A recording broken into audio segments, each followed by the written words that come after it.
আসসালামু আলাইকুম। I hope সবাই ভালো আছেন। ওয়েলকাম জানাচ্ছি নতুন আরেকটি ভ্লগে। রোজা যেহেতু চলে আসলো, তো রোজার মধ্যে একটু ভাজা পোড়া তো বেশি খাওয়া হয়। তো ভাজা পোড়া খাওয়ার জন্য তো আমার বেসন করা দরকার।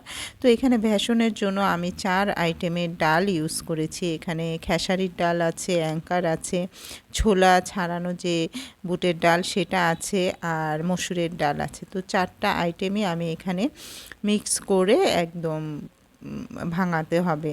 তো এই ভেষনটা আমার কাছে খুবই ভালো লাগে। আমি এটা বছরে 2-3 বারই করি, যেহেতু ভাজা পোড়া খাওয়া হয় অনেক বেশি, আর রোজার সময় তো স্পেশালভাবে করানো হয়। তো এগুলো আমি মিক্স করে দিলাম, করে দেন এখন আমি রোদে শুকাতে দেব।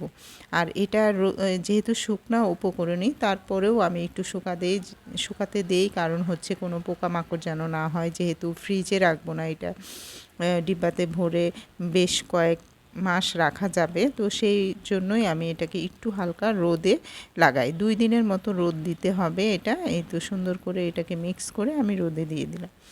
তো এই কাজগুলো যদি আগে থেকে করা হয় রোজার আগে, তাহলে কিন্তু অনেকটা সময় বেঁচে যায়। আর আমরা যেহেতু ঘরোয়া খাবার বেশি পছন্দ করি, বাইরের খাবার দাবার ওরকম আমাদের বাসায় আনা হয় না ওইভাবে, তো এর জন্যই আর কি করা। তো ফাইনালি ভেষনটা করে নিয়ে আসছে, মানে গুঁড়া করে নিয়ে আসছে ডালটা। তো কি সুন্দর মিহি গুঁড়া হয়েছে, এটা আমি আর হাত দিয়ে ধরে দেখলাম না, যেহেতু আমি একটু বাইরে যাব, রেডি হয়ে গিয়েছি। তো এই তো এই ডিব্বাতে রেখে দিব। তো এটা আমি 2-3 মাস বা 6 মাসও আপনার এরকম থাকবে।